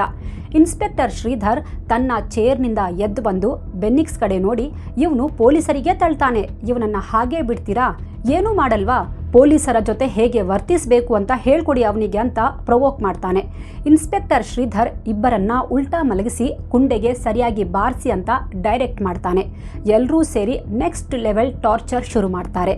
ಜಯರಾಜ್ ಮತ್ತು ಬೆನ್ನಿಕ್ಸ್ಗೆ ಟಾರ್ಚರ್ ಕೊಡೋದು ಪೊಲೀಸ್ ಯೂನಿಫಾರ್ಮ್ನಲ್ಲಿದ್ದ ಶೈತಾನ್ಗಳಿಗೆ ಒಂಥರ ಎಂಟರ್ಟೈನ್ಮೆಂಟ್ ಆಗಿತ್ತು. ಹಾಗೆ SI ರಘು ಅಕ್ಷರಶಃ ಪುಂಡನ ಥರ ಬಿಹೇವ್ ಮಾಡ್ತಿದ್ನಂತೆ. ಇದು ಬರೀ ಆರಂಭ ಅಷ್ಟೇ, ಮುಂದೆ ಇದೆ ನಿಮಗೆ ಅಸಲಿ ಹಬ್ಬ ಅಂತ ಹೇಳ್ತಾ ಸೈಕೋ ಥರ ಆಡ್ತಿದ್ದ. ಇವರ ಟಾರ್ಚರ್ ಎಷ್ಟರ ಮಟ್ಟಿಗೆ ಇತ್ತು ಅಂದರೆ ಬೆನ್ನಿಕ್ಸ್ ಮತ್ತು ಜಯರಾಜ್ ದೇಹದಿಂದ ರಕ್ತ ಹರಿದಿತ್ತು. ಅವರದ್ದೇ ಬನ್ಯಾನ್ ತೆಗೆಸಿ ಅವರಿಂದನೇ ತಮ್ಮ ರಕ್ತವನ್ನ ಕ್ಲೀನ್ ಮಾಡಿಸಿದ್ರು. ಇದೆಲ್ಲವನ್ನ ಹೆಡ್ ಕಾನ್ಸ್ಟೇಬಲ್ ರೇವತಿ ತನಗೆ ಬರ್ತಿದ್ದ ದುಃಖ ತಡ್ಕೊಂಡು ಅಸಹಾಯಕರಾಗಿ ನೋಡ್ತಾ ಇದ್ರು. ಪೊಲೀಸರು ಹೊಡೆದು ಚರ್ಮ ಸುಳಿದು ಬಿಟ್ಟಿದ್ರು. ಅಪ್ಪ ಮಗನಿಗೆ ನಿಂತ್ಕೊಳ್ಳೋಕ್ಕೂ ಆಗ್ತಾ ಇರಲಿಲ್ಲ, ಕೂತ್ಕೊಳ್ಳೋಕ್ಕೂ ಆಗ್ತಾ ಇರಲಿಲ್ಲ. ಅಕ್ಷರಶಃ ಅವರಲ್ಲಿ ಶಕ್ತಿಯೇ ಇರಲಿಲ್ಲ. ಹೇಗೆ ಹೊಡೆದಿದ್ರು ಅಂದರೆ ರೆಕ್ಟಲ್ ಬ್ಲೀಡಿಂಗ್ ಸ್ಟಾಪ್ ಆಗ್ತಾ ಇರಲಿಲ್ಲ. ಅಂದರೆ ಇಬ್ಬರಿಗೂ ಗುಪ್ತಾಂಗ ಮತ್ತು ಬೆನ್ನಿನ ಭಾಗದಲ್ಲಿ ತೀವ್ರವಾದ ಗಾಯಗಳಾಗಿದ್ವು. ಗುದನಾಳದಿಂದ ತೀವ್ರ ರಕ್ತಸ್ರಾವ ಆಗ್ತಿತ್ತು. ಮಾರನೇ ದಿನ ಅಂದರೆ ಜೂನ್ 20ಕ್ಕೆ ನ್ಯಾಯಾಧೀಶರ ಮುಂದೆ ಹಾಜರುಪಡಿಸಬೇಕಿತ್ತು. ಹಾಗಾಗಿ ಇಬ್ಬರನ್ನು ಕರ್ಕೊಂಡು ಹೋಗೋಕೆ ಅಣಿಯಾಗ್ತಾರೆ. ಆದರೆ ಇಬ್ಬರ ಬಟ್ಟೆಗಳು ರಕ್ತದಿಂದ ಪೂರ್ತಿ ತೊಯ್ದು ಹೋಗಿದ್ವು. ಪೊಲೀಸರು ಬೆನ್ನಿಕ್ಸ್ ಫ್ರೆಂಡ್ಗೆ ಕಾಲ್ ಮಾಡ್ತಾರೆ. ಬೆನ್ನಿಕ್ಸ್ ಮನೆಗೆ ಹೋಗಿ ಕಲರ್ಫುಲ್ ಲುಂಗಿ ತಗೊಂಡ್ ಬಾ ಅಂತ ಹೇಳ್ತಾರೆ. 6 ಬಾರಿ ಲುಂಗಿ ಚೇಂಜ್ ಮಾಡಿಸ್ತಾರೆ. ಆದ್ರೂ ಗುದನಾಳದಿಂದ ನೀರಿನಂತೆ ಸುರಿತಿತ್ತು. ಈ ಸ್ಟೋರಿ ಸ್ಕ್ರಿಪ್ಟ್ ಬರೆಯುವಾಗ ನಮಗೆ ತುಂಬಾ ಹಿಂಸೆ ಆಯಿತು. ಇಂಥ ರಾಕ್ಷಸ ಪೊಲೀಸರು ಇದ್ದಾರಾ? ಇವರಿಗೆ ಸ್ವಲ್ಪವೂ ಮಾನವೀಯತೆ ಇಲ್ವಾ? ಹೀಗೆ ಹೊಡೆಯೋ ಅಧಿಕಾರ ಇವರಿಗೆ ಕೊಟ್ಟವರು ಯಾರು? ಯೂನಿಫಾರ್ಮ್ ಹಾಕಿದ ಮಾತ್ರಕ್ಕೆ ಯಾರ ಮೇಲೆ ಬೇಕಾದರೂ ದರ್ಪ ದೌರ್ಜನ್ಯ ಮಾಡಬಹುದಾ? ಈಗಲೂ ಆ್ಯಂಕರಿಂಗ್ ಮಾಡುವಾಗ ಸಂಕಟ ಆಗ್ತಾ ಇದೆ. ಪಾಪ ಆ ಇಬ್ಬರು ಅಪ್ಪ ಮಗ ಅದೆಂಥ ನೋವು ಅನುಭವಿಸಿರಬೇಕು. ಇದನ್ನು ಕೇಳಿದ ಅವರ ಕುಟುಂಬಕ್ಕೆ ಎಂಥ ಆಘಾತ ಆಗಿರಬಹುದು. ಛೇ, ಎಂಥ ದುಶ್ಮನ್ಗೂ ಇಂಥ ದುರ್ಗತಿ ಬರಬಾರ್ದು. ಅಪ್ಪ ಮಗ ಅದಾಗಲೇ ಅರೆಜೀವ ಆಗಿದ್ರು. ಆದರೂ ಅದನ್ನು ಲೆಕ್ಕಿಸದ ಪೊಲೀಸರು ಸಾತಾನ್ಕುಲಂ ಸರ್ಕಾರಿ ಆಸ್ಪತ್ರೆಗೆ ಮೆಡಿಕಲ್ ಎಕ್ಸಾಮಿನೇಷನ್ಗೆ ಕರ್ಕೊಂಡು ಹೋಗ್ತಾರೆ. ಪೊಲೀಸರ ಚಾಲಾಕಿ ನೋಡಿ, ಇಬ್ಬರನ್ನು ಸರ್ಕಾರಿ ವಾಹನದಲ್ಲಿ ಕರ್ಕೊಂಡು ಹೋಗಲ್ಲ, ಬದಲಾಗಿ ಪ್ರೈವೇಟ್ ಗಾಡಿಯಲ್ಲಿ ಕರ್ಕೊಂಡು ಹೋಗ್ತಾರೆ. ಒಂದು ವೇಳೆ ತನಿಖೆ ಆದರೂ ಅವರ ರಕ್ತದ ಕಲೆಗಳಾಗಲಿ ಯಾವುದೇ ಕುರುಹುಗಳಾಗಲಿ ಸಿಗಬಾರ್ದು ಅಂತ ಈ ಪ್ಲಾನ್ ಮಾಡಿದ್ರು. ಅತಿ ಬುದ್ಧಿವಂತಿಕೆ ಉಪಯೋಗಿಸಿ ಆ ಪ್ರೈವೇಟ್ ಕಾರ್ನ ಕ್ಲೀನ್ ಕೂಡ ಮಾಡಿಸಿಬಿಡ್ತಾರೆ. ಅಂದರೆ ತಾವು ಮಾಡ್ತಿರೋದು ಅಕ್ಷಮ್ಯ ಅಪರಾಧ ಅಂತ ಗೊತ್ತಿತ್ತು. ಅದಕ್ಕೆ ಸಾಕ್ಷ್ಯ ನಾಶ ಮಾಡೋ ಮತ್ತೊಂದು ಗಂಭೀರ ಅಪರಾಧವನ್ನೂ ಎಸಗಿದ್ರು. ಆಸ್ಪತ್ರೆಯಲ್ಲಿ ಬೆನ್ನಿಕ್ಸ್ ಮತ್ತು ಜಯರಾಜ್ ಸ್ಥಿತಿ ನೋಡಿದ ಡಾಕ್ಟರ್ ಅವರಿಗೆ ಸೂಕ್ತ ಟ್ರೀಟ್ಮೆಂಟ್ ಕೊಡೋ ಬದಲು ಫಿಟ್ ಫಾರ್ ರಿಮಾಂಡ್ ಸರ್ಟಿಫಿಕೇಟ್ ಕೊಡ್ತಾರೆ. ಆಗ ಅಲ್ಲಿ ಡಾಕ್ಟರ್ ಆಗಿದ್ದವರು ಡಾಕ್ಟರ್ ವೆನಿಲಾ. ಇವರು ಪೊಲೀಸರ ಒತ್ತಡಕ್ಕೆ ಮಣಿದು ಹೀಗೆ ರಿಪೋರ್ಟ್ ಕೊಟ್ರಾ ಅಥವಾ ದುಡ್ಡಿನ ಆಸೆಗೆ ಹೀಗೆ ಮಾಡಿದ್ರಾ ಗೊತ್ತಿಲ್ಲ. ಇದಾದ ನಂತರ ಪೊಲೀಸರು ಮ್ಯಾಜಿಸ್ಟ್ರೇಟ್ ಮುಂದೆ ಹಾಜರುಪಡಿಸಲು ಕರ್ಕೊಂಡು ಹೋಗ್ತಾರೆ. ದಾರಿ ಮಧ್ಯೆ ಮ್ಯಾಜಿಸ್ಟ್ರೇಟ್ ಮುಂದೆ ಬಾಯ್ ಬಿಟ್ರೆ ಎನ್ಕೌಂಟರ್ ಮಾಡಿ ಸಾಯಿಸ್ಬಿಡ್ತೀವಿ ಅಂತಾನು ಹೆದರಿಸಿದ್ರಂತೆ. ಅಪ್ಪ ಮಗನನ್ನ ಮ್ಯಾಜಿಸ್ಟ್ರೇಟ್ ಮುಂದೆ ಹಾಜರುಪಡಿಸ್ತಾರೆ. ಎಂಥ ದುರಂತ ನೋಡಿ. ಕಾನೂನಿನ ಪ್ರಕಾರ ಆರೋಪಿಗಳನ್ನು ಮ್ಯಾಜಿಸ್ಟ್ರೇಟ್ ಮುಂದೆ ಹಾಜರುಪಡಿಸಿದಾಗ ಮ್ಯಾಜಿಸ್ಟ್ರೇಟ್ ಆರೋಪಿಗಳನ್ನು ನೋಡಬೇಕು. ಪೊಲೀಸರು ಅವರನ್ನು ಇಲ್ಲಿಗಲಿ ಡಿಟೈನ್ ಮಾಡಿದ್ದಾರಾ, ಅರೆಸ್ಟ್ ಬಗ್ಗೆ ಅವರಿಗೆ ಮತ್ತು ಅವರ ಕುಟುಂಬದವರಿಗೆ ಸೂಚನೆ ಕೊಟ್ಟಿದ್ದಾರಾ, ಎಲ್ಲ ಪರಿಶೀಲನೆ ನಡೆಸಬೇಕು. ಆದರೆ ಇವರ ದುರಾದೃಷ್ಟಕ್ಕೆ ಆಗ ಕೋವಿಡ್ ಪ್ರೋಟೋಕಾಲ್ ಇದ್ದಿದ್ದರಿಂದ ಇದ್ಯಾವುದೂ ಪಾಲನೆಯಾಗಲ್ಲ. ಬದಲಿಗೆ ತಮ್ಮ ಮನೆಯ ಮೊದಲ ಫ್ಲೋರ್ನ ಬಾಲ್ಕನಿಯಲ್ಲಿ ನಿಂತ್ಕೊಂಡು ವಿಚಾರಣೆಯೂ ಮಾಡದೆ ಅವರಿಬ್ಬರನ್ನ ನ್ಯಾಯಾಂಗ ಬಂಧನಕ್ಕೆ ನೀಡಿ ಅಂತ ಆದೇಶ ಮಾಡಿಬಿಡ್ತಾರೆ. ಇಲ್ಲಿ ಕಾಡೋ ಪ್ರಶ್ನೆ ಅಂದರೆ, ಅಪ್ಪ ಮಗನ ಬಟ್ಟೆಗಳು ರಕ್ತಸಿಕ್ತವಾಗಿದ್ದದ್ದು, ಅವರು ನಿಲ್ಲೋಕೂ ಆಗದ ಸ್ಥಿತಿಯಲ್ಲಿದ್ದದ್ದು ಇದ್ಯಾವುದು ನ್ಯಾಯಾಧೀಶರ ಗಮನಕ್ಕೆ ಬರಲಿಲ್ವಾ? ಡಾಕ್ಟರ್ ನೀಡಿದ್ದ ಫಿಟ್ನೆಸ್ ರಿಪೋರ್ಟ್ ನೋಡಿ ಅವರು ನ್ಯಾಯಾಂಗ ಬಂಧನಕ್ಕೆ ಕಳಿಸ್ಬಿಟ್ರಾ? ಅದೇನೇ ಇದ್ರೂ ಅವತ್ತು ಎಲ್ಲವೂ ಪೊಲೀಸರ ಫೇವರ್ನಲ್ಲೇ ಸಾಗಿತ್ತು. ಬಹುಶಃ ಜಯರಾಜ್ ಮತ್ತು ಬೆನ್ನಿಕ್ಸ್ ಪಾಲಿಗೆ ಅವತ್ತು ದೇವರು ಇರಲಿಲ್ಲ. ಆ ಕ್ಷಣದಲ್ಲೂ ಪೊಲೀಸರು ಸ್ವಲ್ಪ ಕರುಣೆ ತೋರಿದ್ರೆ ಇವತ್ತು 2 ಅಮಾಯಕ ಜೀವಗಳು ಬದುಕಿರ್ತಿದ್ವು ಮತ್ತು 9 ಜನ ಈ ಪಾಪಿ ಪೊಲೀಸರಿಗೂ ಮರಣದಂಡನೆ ಆಗ್ತಿರ್ಲಿಲ್ಲ ಅನ್ಸುತ್ತೆ. ಬಟ್ ಅದಾಗ್ಲೇ ವಿಧಿ ತನ್ನ ಕ್ರೂರ ಆಟ ಶುರು ಮಾಡಿಯಾಗಿತ್ತು. ಇಲ್ಲಿಂದ ಪೊಲೀಸರು ಮತ್ತೊಂದು ಖತರ್ನಾಕ್ ಪ್ಲಾನ್ ಮಾಡ್ತಾರೆ. ಜಯರಾಜ್ ಮತ್ತು ಬೆನ್ನಿಕ್ಸ್ನನ್ನ ಹತ್ತಿರದ ಜೈಲಿಗೆ ಕಳಿಸೋ ಬದಲು ಅಲ್ಲಿಂದ ಸುಮಾರು 80ರಿಂದ 100 ಕಿಲೋಮೀಟರ್ ಇದ್ದ ಕೋವಿಲ್ಪಟ್ಟಿ ಸಬ್ ಜೈಲಿಗೆ ಕಳಿಸ್ತಾರೆ. ಅದಾಗಲೇ ಒಂದು ಸುಳ್ಳು FIR ಫೈಲ್ ಆಗಿತ್ತು. ಇದರಲ್ಲಿ 19ನೇ ತಾರೀಖಿನ ರಾತ್ರಿ 9:15ಕ್ಕೆ ಹೆಡ್ ಕಾನ್ಸ್ಟೇಬಲ್ ಎಸ್ ಮುರುಗನ್ ಮತ್ತು ಹೆಡ್ ಕಾನ್ಸ್ಟೇಬಲ್ ಮುತ್ತುರಾಜ್ ಪ್ಯಾಟ್ರೋಲಿಂಗ್ ಮಾಡ್ತಾ ಇರುವಾಗ ಅಲ್ಲಿ ಬೆನ್ನಿಕ್ಸ್ನ ಅಂಗಡಿ ಇತ್ತು. ಲಾಕ್ಡೌನ್ ಕರ್ಫ್ಯೂ ಜಾರಿಯಲ್ಲಿದ್ದಾಗಲೂ ಅಪ್ಪ ಮಗ ಅಂಗಡಿ ಓಪನ್ ಇಟ್ಟಿದ್ರು. ಪೊಲೀಸರು ಹೋದಾಗ ಅಪ್ಪ ಮಗ ಸೇರಿದಂತೆ ಇನ್ನೂ ಕೆಲವರು ಅಂಗಡಿ ಹೊರಗಡೆ ನಿಂತ್ಕೊಂಡಿದ್ರು. ಆಗ ಪೊಲೀಸರು ಅವರನ್ನ ಅಂಗಡಿ ಕ್ಲೋಸ್ ಮಾಡಿ ಹೋಗೋಕೆ ಹೇಳಿದ್ರು. ಬೇರೆಯವರೆಲ್ಲ ಹೋದ್ರು. ಆದ್ರೆ ಅಪ್ಪ ಮಗ ಮಾತ್ರ ಅಲ್ಲೇ ನೆಲದ ಮೇಲೆ ಕೂತ್ಕೊಂಡು ಪೊಲೀಸರಿಗೆ ಅವಾಚ್ಯವಾಗಿ ಬೈಯೋಕೆ ಸ್ಟಾರ್ಟ್ ಮಾಡಿದ್ರು. ಪೊಲೀಸರ ಜೊತೆ ಜಗಳಕ್ಕೂ ಹೋದ್ರು. ಜಯರಾಜ್ ಮತ್ತು ಬೆನ್ನಿಕ್ಸ್ ತಾವಾಗಿಯೇ ನೆಲದ ಮೇಲೆ ಬಿದ್ದು ಹೋದ್ರು. ಈ ವೇಳೆ ಇಬ್ಬರಿಗೂ ಇಂಟರ್ನಲ್ ಇಂಜುರೀಸ್ ಆಯ್ತು ಅಂತ FIR ನಲ್ಲಿ ಬರೆದಿದ್ರು. ಆದ್ರೆ CCTV ನೋಡಿದಾಗ ಹಾಗೆ ಏನೂ ಇರಲೇ ಇಲ್ಲ. ಕೋವಿಲ್ಪಟ್ಟಿ ಜೈಲಿಗೆ ಹಾಕಿದ್ಮೇಲೆ ಅಲ್ಲೂ ನಿರ್ಲಕ್ಷ್ಯ ತೋರಲಾಗಿತ್ತು. ಅವರ ಆರೋಗ್ಯ ತೀವ್ರವಾಗಿ ಹದಗೆಡ್ತಾ ಇದ್ರು. ಅವರಿಗೆ ಚಿಕಿತ್ಸೆ ಕೊಡಿಸಲ್ಲ. 2 ದಿನಗಳ ತನಕ ಜಯರಾಜ್ ಮತ್ತು ಬೆನ್ನಿಕ್ಸ್ ಜೈಲಿನಲ್ಲಿ ಸಾವು ಬದುಕಿನ ನಡುವೆ ಹೋರಾಡ್ತಾ ಇದ್ರು. ಅವತ್ತು 22 ಜೂನ್ 2020. ಬೆನ್ನಿಕ್ಸ್, ನನ್ಗೆ ಯಾಕೋ ತುಂಬಾ ಎದೆ ನೋವಾಗ್ತಾ ಇದೆ, ಆಸ್ಪತ್ರೆಗೆ ಕರ್ಕೊಂಡು ಹೋಗಿ, ಆಗ್ತಾ ಇಲ್ಲ ಅಂತ ಅಳೋಕೆ ಸ್ಟಾರ್ಟ್ ಮಾಡ್ತಾರೆ. ಆಗ ಜೈಲ್ ಅಧಿಕಾರಿಗಳು ಅವರನ್ನ ಕೋವಿಲ್ಪಟ್ಟಿ ಸರ್ಕಾರಿ ಆಸ್ಪತ್ರೆಗೆ ಕರ್ಕೊಂಡು ಹೋಗ್ತಾರೆ. ಆದ್ರೆ ಅಷ್ಟೊತ್ತಿಗೆ ತುಂಬಾ ಲೇಟ್ ಆಗೋಗಿತ್ತು. ರಾತ್ರಿ 9 ಗಂಟೆ ಸುಮಾರಿಗೆ ಮ್ಯಾಸಿವ್ ಇಂಟರ್ನಲ್ ಬ್ಲೀಡಿಂಗ್ ಮತ್ತು ಟ್ರಾಮಾದಿಂದಾಗಿ ಬೆನ್ನಿಕ್ಸ್ ಅನ್ಕಾನ್ಷಿಯಸ್ ಆಗ್ತಾರೆ. ಕೆಲವೇ ಹೊತ್ತಲ್ಲಿ ಬೆನ್ನಿಕ್ಸ್ ಸತ್ತು ಹೋಗ್ತಾರೆ. ಇದರಿಂದ ಎಚ್ಚೆತ್ತುಕೊಂಡ ಜೈಲ್ ಸಿಬ್ಬಂದಿ ಅದೇ ರಾತ್ರಿ 10:30 ಸುಮಾರಿಗೆ ಜಯರಾಜ್ರನ್ನ ಅದೇ ಆಸ್ಪತ್ರೆಗೆ ಕರ್ಕೊಂಡು ಹೋಗಿ ಅಡ್ಮಿಟ್ ಮಾಡ್ತಾರೆ. ಆದರೆ 23 ಜೂನ್ 2020 ಬೆಳಗ್ಗೆ 4:30 ಸುಮಾರಿಗೆ ಜಯರಾಜ್ ಕೂಡ ತೀರ್ ಹೋಗ್ತಾರೆ. ಲಂಗ್ಸ್ನಲ್ಲಿ ರಂಧ್ರ ಬಿದ್ದು ಉಸಿರಾಟದ ತೊಂದರೆಯಾಗಿ ಜಯರಾಜ್ ಸತ್ತು ಹೋಗ್ತಾರೆ. ಅಲ್ಲಿಗೆ ಅಪ್ಪ ಮಗ ಇಬ್ರು 1 ದಿನದ ಅಂತರದಲ್ಲಿ ಸಾವನ್ನಪ್ಪಿದ್ರು. ಈ ಸಾವಿಗೆ ಯಾರು ಹೊಣೆ? ಅಮಾಯಕರ ಜೀವಕ್ಕೆ ಬೆಲೆನೇ ಇಲ್ವಾ? ಬಡವರಿಗೆ ಎಲ್ಲಿದೆ ಸ್ವಾಮಿ ನ್ಯಾಯ? ಇಲ್ಲಿಂದ ಮಾಡಿದ ಅಪರಾಧ ಮುಚ್ಚಾಕೋಕೆ ವ್ಯವಸ್ಥಿತ ಪ್ರಯತ್ನಗಳು ಆರಂಭವಾಗುತ್ತೆ. ಇದು ಬರೀ ಕಸ್ಟೋಡಿಯಲ್ ಡೆತ್ ಅಲ್ಲ, ಬದಲಿಗೆ ಇದು ಕೋಲ್ಡ್ ಬ್ಲಡೆಡ್ ಮರ್ಡರ್ ಅಂತ ಎಲ್ಲೆಡೆ ಆಕ್ರೋಶ ಭುಗಿಲೆದ್ದಿತ್ತು. ಜನ ಬೀದಿಗಿಳಿದು ಪ್ರತಿಭಟನೆ ಆರಂಭಿಸಿದ್ರು. ಬ್ರೂಟಲ್ ಪೊಲೀಸರ ವಿರುದ್ಧ ಕ್ರಮ ತಗೊಳ್ಳಿ ಅಂತ ಒತ್ತಡ ಹೆಚ್ಚಾಗಿತ್ತು. ಆದರೆ ಪೊಲೀಸರು ಮಾತ್ರ ನಾವೇನು ಮಾಡೇ ಇಲ್ಲ, ನಮ್ಮಿಂದಾಗಿ ಅವರು ಸತ್ತಿಲ್ಲ, ನಾವೇನು ದೌರ್ಜನ್ಯ ಎಸಗಿಲ್ಲ ಅಂತ ಭಂಡತನ ಪ್ರದರ್ಶಿಸಿದ್ರು. ಅವರೇ ಅನಾರೋಗ್ಯದಿಂದಾಗಿ ಸತ್ತಿದ್ದಾರೆ ಅಂತ ಹೇಳಿ ಹೇಗಾದ್ರೂ ಮಾಡಿ ಕೇಸ್ನಿಂದ ಕೈ ತೊಳ್ಕೊಳ್ಳೋ ಪ್ರಯತ್ನ ಮಾಡಿದ್ರು. ಆದ್ರೆ ಅದಾಗ್ಲೇ ಜನರ ಸಹನೆಯ ಕಟ್ಟೆ ಒಡೆದಿತ್ತು. ಆಗಿನ ಸರ್ಕಾರಕ್ಕೆ ಗಂಭೀರತೆ ಅರ್ಥವಾಗಿತ್ತು. ಆದ್ರೂ ಮುಖ ಉಳಿಸ್ಕೊಳ್ಳೋಕೆ ಸರ್ಕಾರ ಕಾಟಾಚಾರಕ್ಕೆ ಅನ್ನುವಂತೆ ಇಬ್ಬರು ಸಬ್ ಇನ್ಸ್ಪೆಕ್ಟರ್ ಬಾಲಕೃಷ್ಣನ್ ಮತ್ತು ರಘು ಗಣೇಶ್ನ ಸಸ್ಪೆಂಡ್ ಮಾಡುತ್ತೆ. ಹಾಗೆ ಇನ್ಸ್ಪೆಕ್ಟರ್ ಶ್ರೀಧರ್ನ ಕೂಡ ವೇಟಿಂಗ್ ಲಿಸ್ಟ್ಗೆ ಹಾಕಿತ್ತು. ವೇಟಿಂಗ್ ಲಿಸ್ಟ್ ಅಂದ್ರೆ ಅವರು ಕೆಲಸದಲ್ಲೇ ಇರ್ತಾರೆ, ಆದ್ರೆ ಯಾವುದೇ ಅಧಿಕಾರ ಅಥವಾ ಜವಾಬ್ದಾರಿ ಇರಲ್ಲ. ಹಾಗಂತ ಅವ್ರ ಮೇಲೆ ಯಾವುದೇ ಕಾನೂನು ಕ್ರಮ ಕೂಡ ಕೈಗೊಳ್ಳಲ್ಲ. ಅಂದ್ರೆ ಬರೀ ಬೀಸೋ ದೊಣ್ಣೆಯಿಂದ ಮತ್ತು ಮುಜುಗರದಿಂದ ತಪ್ಪಿಸಿಕೊಳ್ಳೋಕೆ ಸರ್ಕಾರ ಈ ಕ್ರಮ ಕೈಗೊಂಡಿತ್ತು. ಬಟ್ ಅಷ್ಟೊತ್ತಿಗಾಗ್ಲೇ ಜಯರಾಜ್ ಮತ್ತು ಬೆನ್ನಿಕ್ಸ್ ಕುಟುಂಬದ ಮೊರೆ ದೇವರಿಗೆ ಕೇಳಿಸಿತ್ತು. ಈ ಕೇಸ್ ಬಗ್ಗೆ ಇಡೀ ದೇಶದಲ್ಲಿ ಸುದ್ದಿಯಾಗಿತ್ತು. ಬರೀ ದೇಶ ಮಾತ್ರವಲ್ಲದೆ ಅಂತಾರಾಷ್ಟ್ರೀಯ ಮಟ್ಟದಲ್ಲೂ ಚರ್ಚೆ ಆಗಿತ್ತು. ಇದರ ಕ್ರೆಡಿಟ್ ರೇಡಿಯೋ ಜಾಕಿ ಸುಚಿತ್ರಾ ಅವರಿಗೆ ಸಲ್ಲಬೇಕು. ಸುಚಿತ್ರಾ ಅವರಿಗೆ ಪೊಲೀಸರ ದೌರ್ಜನ್ಯದ ಬಗ್ಗೆ ಗೊತ್ತಾಗಿತ್ತು. ಅವರು ಇಡೀ ಕೇಸ್ ಸ್ಟಡಿ ಮಾಡಿ ಅದರ ಬಗ್ಗೆ ಡೀಟೇಲ್ ವಿಡಿಯೋ ಮಾಡಿದ್ರು. ಈ ವಿಡಿಯೋವನ್ನ ತಮ್ಮ ಸೋಷಿಯಲ್ ಮೀಡಿಯಾದಲ್ಲಿ ಹಾಕಿದ್ರು. ಇವರ ಈ ವಿಡಿಯೋ ಸಿಕ್ಕಾಪಟ್ಟೆ ವೈರಲ್ ಆಗ್ಬಿಡುತ್ತೆ. ಇಡೀ ದೇಶದ ಜನರಿಗೆ, ಅದರಲ್ಲೂ ಯೂತ್ಗೆ ಜಯರಾಜ್ ಮತ್ತು ಬೆನ್ನಿಕ್ಸ್ ಕಸ್ಟೋಡಿಯಲ್ ಡೆತ್ ಬಗ್ಗೆ ಗೊತ್ತಾಗಿತ್ತು. ಇಂಟರ್ನ್ಯಾಷನಲ್ ಕಂಟೆಂಟ್ ಕ್ರಿಯೇಟರ್ ಆಗೋನ್ ಹ್ಯಾರ್ ಅವರು ಕೂಡ ಈ ಕಸ್ಟೋಡಿಯಲ್ ಡೆತ್ ಬಗ್ಗೆ ವಿಡಿಯೋ ಮಾಡ್ತಾರೆ. ಆಗೋನ್ ಹ್ಯಾರ್ ಅವರು ಅಮೆರಿಕಾದಲ್ಲಿ ಅದೇ 2020ರಲ್ಲಿ ಅಲ್ಲಿನ ಪೊಲೀಸರು ಯಾವ ರೀತಿ ಜಾರ್ಜ್ ಫ್ಲಾಯ್ಡ್ ರನ್ನ ಕೊಲೆ ಮಾಡಿದ್ರು ಅಂತ ವಿಡಿಯೋ ಮಾಡಿದ್ರು. ಅದನ್ನ ಭಾರತದ ಜಯರಾಜ್ ಮತ್ತು ಬೆನ್ನಿಕ್ಸ್ ಕೇಸ್ಗೂ ಕಂಪೇರ್ ಮಾಡಿ ವಿಡಿಯೋ ಮಾಡಿ ಅಪ್ಲೋಡ್ ಮಾಡ್ತಾರೆ. ಅವರ ಆ ಒಂದು ವಿಡಿಯೋ ಇಂಟರ್ನ್ಯಾಷನಲ್ ಲೆವೆಲ್ನಲ್ಲಿ ವೈರಲ್ ಆಗಿಬಿಡುತ್ತೆ. ಇದಾದ ನಂತರ ಜಸ್ಟಿಸ್ ಫಾರ್ ಜಯರಾಜ್ ಮತ್ತು ಬೆನ್ನಿಕ್ಸ್ ಅಂತ ವಿಶ್ವದಾದ್ಯಂತ ಟ್ರೆಂಡ್ ಸ್ಟಾರ್ಟ್ ಆಗುತ್ತೆ.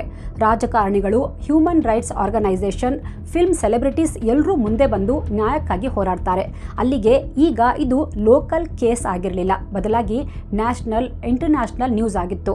ದೇಶಾದ್ಯಂತ ಪ್ರತಿಭಟನೆಗಳು ತೀವ್ರಗೊಂಡಿದ್ವು. ಇದು ಹೈಕೋರ್ಟ್ನ ಗಮನಕ್ಕೂ ಬಂದಿತ್ತು. ಇದನ್ನ ಹೀಗೆ ಬಿಟ್ರೆ ಪೊಲೀಸರು ತಿಪ್ಪೆ ಸಾರಿಸ್ಬಿಡ್ತಾರೆ ಅನ್ನೋದನ್ನ ಮನಗಂಡ ಮದ್ರಾಸ್ ಹೈಕೋರ್ಟ್ನ ಮದುರೈ ಪೀಠ ಸುಮೋಟೋ ಕಾಗ್ನಿಸೆನ್ಸ್ ಅಂದ್ರೆ ಸ್ವಯಂ ಪ್ರೇರಿತ ದೂರು ದಾಖಲಿಸಿಕೊಳ್ಳುತ್ತೆ. ಅಲ್ಲದೆ ತೂತುಕುಡಿಯ ಸೂಪ್ರಿಡೆಂಟ್ ಆಫ್ ಪೊಲೀಸ್ಗೆ ಕೂಡಲೇ ಕೋರ್ಟ್ಗೆ ಹಾಜರಾಗುವಂತೆ ಆದೇಶ ನೀಡುತ್ತೆ. ಇದೇ ನಮ್ಮ ಕಾನೂನಿನ ಶಕ್ತಿ. ನೋಡಿ, ಸಾರ್ವಜನಿಕ ಹಿತಾಸಕ್ತಿಗೆ ಧಕ್ಕೆಯಾದಾಗ, ಮಾನವ ಹಕ್ಕುಗಳ ಉಲ್ಲಂಘನೆಯಾದಾಗ ಅಥವಾ ವ್ಯವಸ್ಥೆಯಲ್ಲಿ ಗಂಭೀರ ಲೋಪ ಕಂಡು ಬಂದಾಗ ನ್ಯಾಯಾಲಯಗಳು ಯಾರೂ ದೂರು ನೀಡದೇ ಇದ್ರೂ ತಾವಾಗಿಯೇ ಪ್ರಕರಣವನ್ನ ಕೈಗೆತ್ತಿಕೊಳ್ಳುತ್ತವೆ. ಹಾಗಂತ ಹೈಕೋರ್ಟ್ಸ್ ಮತ್ತು ಸುಪ್ರೀಂ ಕೋರ್ಟ್ ಮಾತ್ರ ಸುಮೋಟೋ ಪ್ರಕರಣ ದಾಖಲಿಸಿಕೊಳ್ಳುವ ಅಧಿಕಾರವನ್ನ ಹೊಂದಿವೆ. 2 ದಿನಗಳಲ್ಲಿ ಈ ಕೇಸ್ನ ಇಂಟರಿಮ್ ಸ್ಟೇಟಸ್ ರಿಪೋರ್ಟ್ ಕೊಡುವಂತೆ ಕೋರ್ಟ್ ಸೂಚನೆ ಕೊಟ್ಟಿತ್ತು. ಈ ಕೇಸ್ನಲ್ಲಿ ಪೊಲೀಸರೇ ಆರೋಪಿಗಳಾಗಿದ್ರಿಂದ ಸಾಕ್ಷಿಗಳನ್ನ ರಕ್ಷಿಸೋದು ನಿಮ್ಮ ಜವಾಬ್ದಾರಿ ಅಂತ ತಾಕೀತು ಮಾಡಿತ್ತು. ಜಯರಾಜ್ ಮತ್ತು ಬೆನ್ನಿಕ್ಸ್ರ ಪೋಸ್ಟ್ ಮಾರ್ಟಮ್ ಅನ್ನ 3 ಎಕ್ಸ್ಪರ್ಟ್ ಡಾಕ್ಟರ್ಸ್ ಹತ್ರ ಮಾಡಿಸುವಂತೆಯೂ ಸೂಚನೆ ಕೊಟ್ಟಿತ್ತು. ಹಾಗೆ ಮ್ಯಾಜಿಸ್ಟ್ರೇಟ್ ಉಪಸ್ಥಿತಿಯಲ್ಲಿ ಇದರ ಸಂಪೂರ್ಣ ವಿಡಿಯೋ ರೆಕಾರ್ಡಿಂಗ್ ಮಾಡಬೇಕು ಅಂತಾನೂ ಸೂಚಿಸಿತ್ತು. ಈ ಮೂಲಕ ಯಾವುದೇ ಸಾಕ್ಷ್ಯ ನಾಶ ಆಗದಂತೆ ನೋಡ್ಕೋಬೇಕು ಅಂತಾನೂ ಖಡಕ್ ಆದೇಶ ನೀಡಿತ್ತು. ಇದಿಷ್ಟು ಮಾತ್ರವಲ್ಲದೆ ವಿಚಾರಣಾ ನ್ಯಾಯಾಲಯದಲ್ಲಿ ಪ್ರಕರಣದ ವಿಚಾರಣೆ ವಿಳಂಬವಾಗದಂತೆ ನೋಡಿಕೊಳ್ಳೋಕೆ ಹೈಕೋರ್ಟ್ ಕಾಲಕಾಲಕ್ಕೆ ನಿರ್ದೇಶನಗಳನ್ನು ನೀಡ್ತಾ ಇಡೀ ಪ್ರಕ್ರಿಯೆಯ ಮೇಲೆ ನಿಗಾ ಇಟ್ಟಿತ್ತು. ಕೋರ್ಟ್ ಅಲ್ಲಿ ತೂತುಕುಡಿಯ superintendent of police constable Murugan ಮತ್ತು ಮುತ್ತುರಾಜ್ ವಿರುದ್ಧ ಡಿಸಿಪ್ಲಿನರಿ ಆಕ್ಷನ್ ತಗೊಂಡಿದ್ದೀವಿ ಅಂತ ಹೇಳ್ತಾರೆ. ಆಗ ಸಿಎಂ ಆಗಿದ್ದ ಎಐಎಡಿಎಂಕೆಯ ಪಳನಿಸ್ವಾಮಿ ಅವರ ಸರ್ಕಾರ ಬೆನ್ನಿಕ್ಸ್ ಮತ್ತು ಜಯರಾಜ್ಗೆ ಆರೋಗ್ಯ ಸರಿ ಇರಲಿಲ್ಲ, ಅದಕ್ಕೆ ಅವರು ತೀರ್ ಹೋದ್ರು ಅಂತ ಹೇಳಿ ಈ ಕೇಸ್ ಮುಚ್ಚಾಕೋಕೆ ಟ್ರೈ ಮಾಡಿತ್ತು ಅಂತಾನು ಆರೋಪ ಕೇಳಿ ಬಂದಿತ್ತು. ಆದ್ರೆ ಯಾವಾಗ ಜನರಲ್ಲಿ ಆಕ್ರೋಶ ಭುಗಿಲೆದ್ದಿತ್ತೋ ಮತ್ತು ಕೋರ್ಟ್ ಸುಮೋಟೋ ಪ್ರಕರಣ ದಾಖಲಿಸಿಕೊಂಡಿತ್ತೋ ಆಗ ಸಿಎಂ ಪಳನಿಸ್ವಾಮಿ ಪೀಡಿತರ ಕುಟುಂಬಕ್ಕೆ 10 ಲಕ್ಷ ರೂಪಾಯಿ ಕಾಂಪನ್ಸೇಷನ್ ಘೋಷಿಸ್ತಾರೆ. ಅಲ್ಲದೆ ಫ್ಯಾಮಿಲಿಯ ಒಬ್ಬರಿಗೆ ಸರ್ಕಾರಿ ಕೆಲಸ ಕೊಡೋ ಭರವಸೆ ನೀಡ್ತಾರೆ. ಆದ್ರೆ ಸರ್ಕಾರದ ಈ ನಿರ್ಧಾರದಿಂದ ಡಿಎಂಕೆ ಮತ್ತು ಇತರೆ ವಿಪಕ್ಷಗಳು ಕೆರಳಿದ್ವು. ಈ ಕೇಸ್ ಸಿಬಿಐಗೆ ನೀಡುವಂತೆ ಒತ್ತಡ ಹಾಕ್ತಾರೆ. ಆದ್ರೂ ಸರ್ಕಾರ ಸರ್ಕಾರ ಮಾತ್ರ ಈ ಕೇಸ್ನ ಸಿಬಿಐಗೆ ಕೊಡೋ ಬದಲು ಸಿಬಿಸಿಐಡಿ ಅಂದರೆ ಕ್ರೈಮ್ ಬ್ರಾಂಚ್ ಕ್ರಿಮಿನಲ್ ಇನ್ವೆಸ್ಟಿಗೇಷನ್ ಡಿಪಾರ್ಟ್ಮೆಂಟ್ಗೆ ಕೊಡುತ್ತೆ. ಅಷ್ಟೊತ್ತಿಗೆ PM ರಿಪೋರ್ಟ್ ಬರುತ್ತೆ. ರಿಪೋರ್ಟ್ನಲ್ಲಿ ಪೊಲೀಸರ ಕ್ರೂರತೆ ಬಯಲಾಗಿತ್ತು. ರಿಪೋರ್ಟ್ನಲ್ಲಿ ಜಯರಾಜ್ ದೇಹದ ಮೇಲೆ 17 ಗಂಭೀರ ಗಾಯಗಳಿದ್ದ ಬಗ್ಗೆ ಹೇಳಲಾಗಿತ್ತು. ಇದು ರಿಪೀಟೆಡ್ ಆಗಿ ಹೊಡೆದಿದ್ದರಿಂದಾಗಿ ಆಗಿದ್ದ ಗಾಯಗಳಾಗಿದ್ವು. ಬೆನ್ನಿಕ್ಸ್ ದೇಹದ ಮೇಲೆ 13 ಕಡೆ ಗಂಭೀರ ಗಾಯಗಳಿದ್ವು. ದೇಹ ಫುಲ್ ಊದ್ಕೊಂಡಿತ್ತು. ಕೆಲವು ಕಡೆ ರಕ್ತನಾಳಗಳು, ನರಗಳು ಡ್ಯಾಮೇಜ್ ಆಗಿದ್ವು. ಮಾಂಸಖಂಡಗಳಿಗೆ ತೀವ್ರ ಹಾನಿಯಾಗಿತ್ತು. ಪೃಷ್ಠದ ಕೆಳಗಿನ ಚರ್ಮ ಸುಲ್ದು ಹೋಗಿತ್ತು. ಕಾಲಿನ ಬೆರಳುಗಳು ಮುರಿದು ಹೋಗಿದ್ವು. ಈ ಎಲ್ಲ ಗಾಯಗಳು ಗಟ್ಟಿಯಾದ ವಸ್ತುವಿಂದ ಜೋರಾಗಿ ಹೊಡೆದಿದ್ರಿಂದ, ಹಲ್ಲೆ ಮಾಡಿದ್ರಿಂದ ಆಗಿದೆ ಅಂತ ರಿಪೋರ್ಟ್ನಲ್ಲಿ ಹೇಳಲಾಗಿತ್ತು. ಬೆನ್ನಿಕ್ಸ್ ಸಾವು ತೀವ್ರವಾದ ರಕ್ತಸ್ರಾವ ಮತ್ತು ಆಘಾತದಿಂದ ಆಗಿದೆ ಮತ್ತು ಜಯರಾಜ್ ಶ್ವಾಸಕೋಶದ ತೊಂದರೆ ಮತ್ತು ಗಾಯಗಳಿಂದಾಗಿ ಮೃತಪಟ್ಟಿದ್ದಾರೆ ಅಂತ ರಿಪೋರ್ಟ್ನಲ್ಲಿ ಮೆನ್ಷನ್ ಮಾಡಲಾಗಿತ್ತು. ಮದುರೈನ ಹೈಕೋರ್ಟ್ ಪೀಠ ಕೇಸನ್ನು ಸಿಬಿಸಿಐಡಿಯಿಂದ ತಗೊಂಡು ಸಿಬಿಐಗೆ ಹಸ್ತಾಂತರಿಸುತ್ತೆ. ಜೊತೆಗೆ ಫೊರೆನ್ಸಿಕ್ ಟೀಮ್ನ ಸಾಥನ್ಕುಲಂ ಸ್ಟೇಷನ್ಗೆ ಕಳಿಸಿ ಅಲ್ಲಿ ಸೈಂಟಿಫಿಕ್ ರೀತಿಯಲ್ಲಿ ಮತ್ತೊಮ್ಮೆ ಎಕ್ಸಾಮಿನ್ ಮಾಡಿ ರಿಪೋರ್ಟ್ ಕೊಡೋಕೆ ಆದೇಶ ನೀಡುತ್ತೆ. ತೂತುಕುಡಿಯ DCಗೆ ರೆವೆನ್ಯೂ ಆಫೀಸರ್ಸ್ ಜೊತೆ ಚರ್ಚಿಸಿ ಪೊಲೀಸ್ ಸ್ಟೇಷನನ್ನು ತನ್ನ ಕಂಟ್ರೋಲ್ಗೆ ತಗೊಳ್ಳುವಂತೆ ಆದೇಶಿಸುತ್ತೆ. ಇತಿಹಾಸದಲ್ಲೇ ಫಸ್ಟ್ ಟೈಮ್ ಇಂಥ ಒಂದು ಆದೇಶ ನೀಡಲಾಗಿತ್ತು. ಅಂದರೆ ಜಿಲ್ಲಾಧಿಕಾರಿಯೊಬ್ಬರು ಪೊಲೀಸ್ ಸ್ಟೇಷನನ್ನು ತನ್ನ ಕಂಟ್ರೋಲ್ಗೆ ತಗೊಂಡಿದ್ರು. ಯಾವಾಗ ಫೊರೆನ್ಸಿಕ್ ಇನ್ವೆಸ್ಟಿಗೇಷನ್ ಶುರು ಆಗುತ್ತೋ ಸೆಲ್ನ 4 ಗೋಡೆಗಳ ಮಧ್ಯೆ ಅಡಗಿದ್ದ ಸತ್ಯ ಸಾಕ್ಷ್ಯ ಸಮೇತ ಹೊರಬರೋಕೆ ಸ್ಟಾರ್ಟ್ ಆಗಿತ್ತು. ಇನ್ವೆಸ್ಟಿಗೇಟರ್ಸ್ ಅಡ್ವಾನ್ಸ್ ಟೆಕ್ನಾಲಜಿ ಬಳಸಿ ಲಾಕಪ್ ಗೋಡೆ, ಸ್ಟೇಷನ್ನ ಟಾಯ್ಲೆಟ್ ಮತ್ತು ಸ್ಟೇಷನ್ ಆಫೀಸರ್ನ ರೂಮ್ನಿಂದ ಬ್ಲಡ್ ಸ್ಯಾಂಪಲ್ಸ್ ಕಲೆಕ್ಟ್ ಮಾಡ್ತಾರೆ. ಇದು ಜಯರಾಜ್ ಮತ್ತು ಬೆನ್ನಿಕ್ಸ್ ಬಟ್ಟೆ ಮೇಲಿದ್ದ ರಕ್ತದ ಜೊತೆ ಮ್ಯಾಚ್ ಆಗುತ್ತೆ. ಇಷ್ಟೇ ಅಲ್ಲದೆ ಪೊಲೀಸರು ಯೂಸ್ ಮಾಡಿದ್ದ ಲಾಠಿಗಳನ್ನು ಸೀಸ್ ಮಾಡ್ತಾರೆ. ಅದರಲ್ಲೂ ಕೂಡ ಜಯರಾಜ್ ಮತ್ತು ಬೆನ್ನಿಕ್ಸ್ನ ರಕ್ತ ಅಂಟ್ಕೊಂಡಿತ್ತು. ಗಮನಿಸಬೇಕಾದ ಅಂಶ ಅಂದರೆ ಸಾಥನ್ಕುಲಂ ಸ್ಟೇಷನ್ನಲ್ಲಿ CCTV ಕ್ಯಾಮ್ರಾ ಅಳವಡಿಸಲಾಗಿತ್ತು. ಒಂದು ಹಾರ್ಡ್ ಡ್ರೈವ್ ಕೂಡ ಇತ್ತು. ಆದರೆ ಇನ್ವೆಸ್ಟಿಗೇಷನ್ಗೆ ಅಧಿಕಾರಿಗಳು ಠಾಣೆಗೆ ಬಂದು ನೋಡಿದರೆ ಸಿಸ್ಟಮ್ನ ಯಾವ ರೀತಿ ಸೆಟ್ ಮಾಡಿದ್ರು ಅಂದರೆ ಪ್ರತಿದಿನದ ರೆಕಾರ್ಡಿಂಗ್ ಆಟೋಮೆಟಿಕಲಿ ಡಿಲೀಟ್ ಆಗ್ತಿತ್ತು. ಅಂದರೆ ಆ ದಿನದ ಯಾವುದೇ ಫುಟೇಜ್ ಇರ್ತಾ ಇರಲಿಲ್ಲ. ಅದನ್ನು ಆಫೀಸರ್ಸ್ ನೋಟ್ ಮಾಡ್ತಾರೆ. ನಂತರ CBI ಅಧಿಕಾರಿಗಳು ಮತ್ತಷ್ಟು ವಿಚಾರಣೆ ಮಾಡಿದಾಗ ಪೊಲೀಸರು ಒಬ್ಬ ಕ್ಲೀನಿಂಗ್ ಎಂಪ್ಲಾಯಿಯನ್ನು ಕರ್ಕೊಂಡು ಬಂದು ಇಡೀ ಪೊಲೀಸ್ ಸ್ಟೇಷನ್ನಲ್ಲಿ ಹಾರಿದ್ದ ಕ್ಲಾಟ್ ಆಗಿದ್ದ ರಕ್ತವನ್ನು ಕ್ಲೀನ್ ಮಾಡಿಸಿದ್ರು ಅನ್ನೋ ಮಾಹಿತಿ ಸಿಗುತ್ತೆ. ಅವನನ್ನು ವಿಚಾರಿಸಿದಾಗ ಆ ಕಾರ್ಮಿಕನಿಗೆ ಕಿವಿನೂ ಕೇಳಿಸ್ತಾ ಇರಲಿಲ್ಲ, ಮಾತು ಬರ್ತಾ ಇರಲಿಲ್ಲ. ನಂತರ ಅವನ ಹೆಂಡತಿ ಹತ್ರ ಮಾತಾಡಿದಾಗ ಅವನು ಎಲ್ಲೆಲ್ಲಿ ರಕ್ತ ಬಿದ್ದಿತ್ತು, ಎಲ್ಲೆಲ್ಲಿ ರಕ್ತದ ಕಲೆಗಳಿದ್ವು, ಎಷ್ಟು ಲಾಠಿ ಕ್ಲೀನ್ ಮಾಡ್ದ ಎಲ್ಲ ಡೀಟೇಲ್ ಆಗಿ ಹೇಳಿದ್ದನ್ನು ಅವನ ಹೆಂಡತಿ ಪೊಲೀಸರಿಗೆ ಹೇಳ್ತಾರೆ. 7 ಜುಲೈ 2020ಕ್ಕೆ CBI 2 ಪ್ರತ್ಯೇಕ ಕೇಸ್ ರಿಜಿಸ್ಟರ್ ಮಾಡುತ್ತೆ.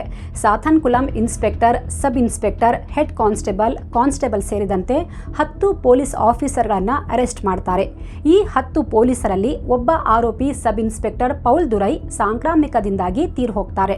ಸೆಪ್ಟೆಂಬರ್ 6ಕ್ಕೆ CBI ಎಲ್ಲ ಆರೋಪಿಗಳ ವಿರುದ್ಧ ಕೊಲೆ, ಅಕ್ರಮ ಬಂಧನ, ಸಾಕ್ಷ್ಯ ನಾಶ ಸೇರಿದಂತೆ ಇನ್ನೂ ಅನೇಕ ಸೆಕ್ಷನ್ಗಳ ಅಡಿ ಚಾರ್ಜ್ ಶೀಟ್ ಫೈಲ್ ರೆಡಿ ಮಾಡಿ ಮದುರೈನ ಮ್ಯಾಜಿಸ್ಟ್ರೇಟ್ ಮುಂದೆ ಹಾಜರುಪಡಿಸಿತ್ತು. ನ್ಯಾಯಾಲಯ 9 ಜನರನ್ನ ನ್ಯಾಯಾಂಗ ಬಂಧನಕ್ಕೆ ಒಪ್ಪಿಸಿತ್ತು. ಅವರನ್ನ ಮದುರೈ ಜೈಲಿಗೆ ಕಳಿಸಲಾಗಿತ್ತು.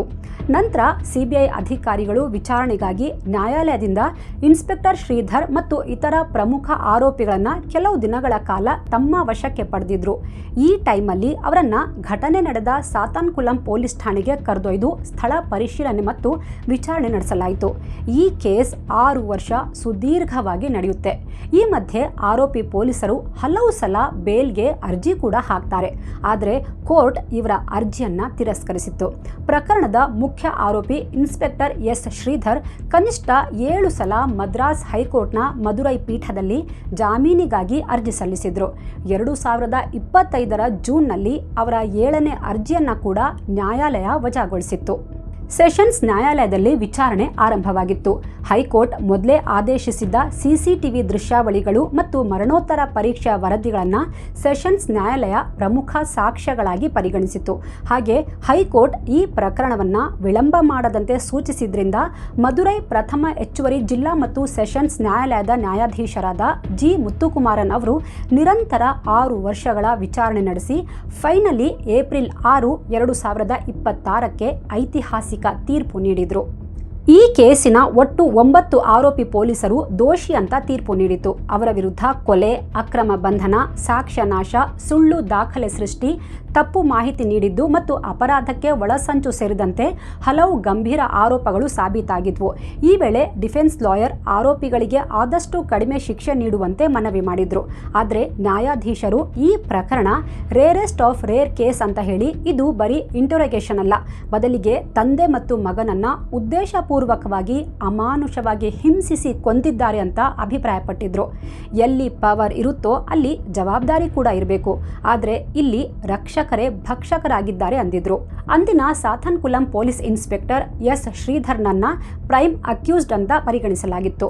ಸಬ್ inspector P Raghu Ganesh, sub inspector K Balakrishnan, head constable S Murugan, head constable A Samidurai, constable M Muthuraja, constable S Chelladurai, constable X Thomas Francis, constable S Veil Muthu ಸೇರಿದಂತೆ ಎಲ್ಲ 9 ಆರೋಪಿ ಪೊಲೀಸರಿಗೆ ಮರಣದಂಡನೆ ಶಿಕ್ಷೆ ನೀಡಿದ್ರು. ಇದರ ಜೊತೆಗೆ ಪ್ರತಿಯೊಬ್ಬ ಆರೋಪಿಗೆ 15 ಲಕ್ಷ ರೂಪಾಯಿ ದಂಡ, ಅಂದ್ರೆ ಟೋಟಲ್ 1,40,00,000 ರೂಪಾಯಿ ದಂಡ ವಿಧಿಸಿತ್ತು. ಈ ಧನರಾಶಿಯನ್ನ ಪೀಡಿತ ಕುಟುಂಬಕ್ಕೆ ಕಾಂಪನ್ಸೇಷನ್ ರೂಪದಲ್ಲಿ ನೀಡುವಂತೆ ಆದೇಶ ನೀಡಿತು. ನ್ಯಾಯಾಲಯವು ವಿಧಿಸಿರುವ 1.40 ಕೋಟಿ ಪರಿಹಾರವನ್ನ ಅಪರಾಧಿಗಳು ಸಂತ್ರಸ್ತ ಕುಟುಂಬಕ್ಕೆ ಪಾವತಿಸಬೇಕು. ಒಂದ್ ವೇಳೆ ಅವರು ಹಣ ಪಾವತಿಸಲು ವಿಫಲರಾದ್ರೆ ಅವರ ಆಸ್ತಿಗಳನ್ನ ಜಪ್ತಿ ಮಾಡಿ ಹರಾಜು ಹಾಕೋ ಮೂಲಕ ಹಣವನ್ನ ವಸೂಲಿ ಮಾಡೋಕೆ ನ್ಯಾಯಾಲಯ ಆದೇಶಿಸಿದೆ. ಈ ಆದೇಶದ ನಂತರ ನ್ಯಾಯಾಧೀಶರು ತನ್ನ ಪೆನ್ ನಿಬ್ಬನ್ನ ಮುರಿದುಹಾಕಿದ್ರು. ಈ ಶಿಕ್ಷೆ ಭಾರತೀಯ ಪೊಲೀಸ್ ಇತಿಹಾಸದಲ್ಲಿ ಕಸ್ಟೋಡಿಯಲ್ ಡೆತ್ಗೆ ಸಂಬಂಧಿಸಿದಂತೆ ನೀಡಲಾದ ಅತ್ಯಂತ ಕಠಿಣ ಮತ್ತು ಅಪರೂಪದ ತೀರ್ಪುಗಳಲ್ಲಿ ಒಂದು ಅಂತ ಪರಿಗಣಿಸಲಾಗಿದೆ. ಮದುರೈ ಜಿಲ್ಲಾ ನ್ಯಾಯಾಲಯ ನೀಡಿದ ಗಲ್ಲು ಶಿಕ್ಷೆ ತೀರ್ಪನ್ನ ಪ್ರಶ್ನಿಸಿ ಅಪರಾಧಿಗಳಾದ 9 ಪೊಲೀಸ್ ಅಧಿಕಾರಿಗಳು ಈಗ ಮದ್ರಾಸ್ ಹೈಕೋರ್ಟ್ನಲ್ಲಿ ಮೇಲ್ಮನವಿ ಸಲ್ಲಿಸಲು ಅವಕಾಶವಿದೆ. ಹೈಕೋರ್ಟ್ ಪುರಾವೆಗಳನ್ನು ಮರುಪರಿಶೀಲಿಸಿ ಶಿಕ್ಷೆಯನ್ನ ಎತ್ತಿ ಹಿಡಿಯಬಹುದು ಅಥವಾ ಬದಲಾಯಿಸಬಹುದು. ಹೈಕೋರ್ಟ್ ಬಳಿಕ ಸುಪ್ರೀಂ ಕೋರ್ಟ್ ಮೆಟ್ಟಿಲೇರಲು ಅವಕಾಶವಿದೆ. ಎಲ್ಲ 9 ಆರೋಪಿ ದುಷ್ಟ ಪೊಲೀಸರಿಗೆ ಮರಣದಂಡನೆ ಶಿಕ್ಷೆ ತೀರ್ಪು ಆದೇಶ ಕೊಟ್ಟಾಗ ಮೃತನ ಪತ್ನಿ ಸೆಲ್ವರಾಣಿ ಮತ್ತು ಕುಟುಂಬದವರು ಸಂತೋಷ ವ್ಯಕ್ತಪಡಿಸಿದ್ರು. ಅಲ್ಲದೆ ದುಡ್ಡು ಕೊಟ್ಟು ಏನ್ ಪ್ರಯೋಜನ, ನನ್ನ ಗಂಡ ಮತ್ತು ಮಗ ಅಂತೂ ಬರಲ್ಲ ಅಂತ ಕಣ್ಣೀರು ಹಾಕಿದ್ರು.